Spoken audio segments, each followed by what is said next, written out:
Hello friends, ఈరోజు మనం వచ్చేసి ఆంధ్ర స్టైలు చికెన్ కర్రీ చేయబోతున్నాము. ముందుగా ఒక బాయిల్ పెట్టుకొని అందులో ఆయిల్ వేసుకొని ఆయిల్ ఎక్కిన తర్వాత ఆనియన్ వేసుకోవాలి. ఈ ఆనియన్ ఇలా రెడ్ కలర్ వచ్చేంత వరకు బాగా ఫ్రై చేసుకోవాలి.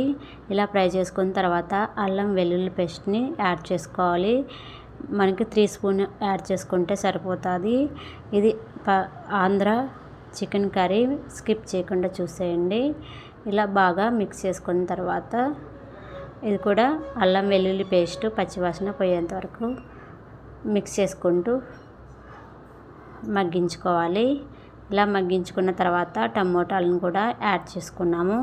ఈ టమోటా ముక్కలు కూడా సన్న ముక్కలుగా కట్ చేసుకొని యాడ్ చేసుకోవాలి. ఇవి బాగా పచ్చివాసన పోయేంత వరకు టమోటా ముక్కలు మెత్తబడేంత వరకు మగ్గించుకుంటే సరిపోతుంది.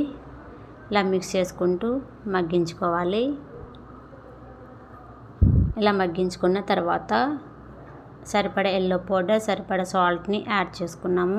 ఇలా యాడ్ చేసుకొని ముక్కలకు పట్టేటట్టు బాగా మిక్స్ చేసుకోవాలి. మీరు మా ఛానల్ సబ్స్క్రైబ్ చేయండి, లైక్ చేయండి, షేర్ చేయండి.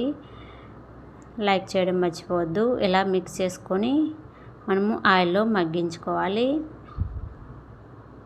ఇలా మగ్గించుకున్న తర్వాత చికెన్ని యాడ్ చేసుకొని ఇలా ఉడికించుకోవాలి. ఇలా వాటర్ మొత్తం పైకి వచ్చేంత వరకు ఉడికించుకున్న తర్వాత కారం, గరం మసాలా, ధనియా పౌడర్ని యాడ్ చేసుకోవాలి.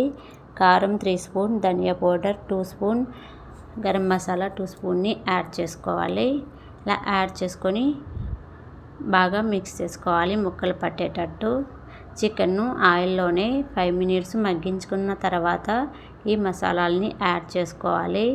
అలాగే కర్డ్ని కూడా యాడ్ చేసుకున్నాము.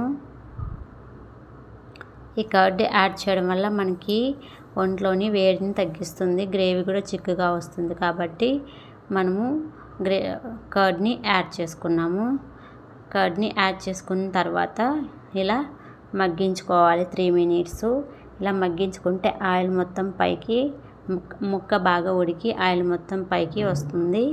ఇప్పుడు మనము సరిపడా వాటర్ని యాడ్ చేసుకోవాలి. ముక్కలు మునిగేంత వరకు వాటర్ని యాడ్ చేసుకోవాలి. వాటర్ని యాడ్ చేసుకొని బాగా మిక్స్ చేసుకోవాలి. ఇలా మిక్స్ చేసుకొని 10 మినిట్స్ చికెన్ బాగా మగ్గించుకోవాలి. చికెన్ ముక్క మెత్తబడేంత వరకు ఉడికించుకుంటే సరిపోతుంది. ఫైనల్గా కర్రీ రెడీ అయిపోయింది. 10 మినిట్స్ తర్వాత కర్రీ రెడీ అయిపోయింది. కొత్తిమీరతో గార్నిష్ చేసుకుంటే అంతే అండి చికెన్ కర్రీ.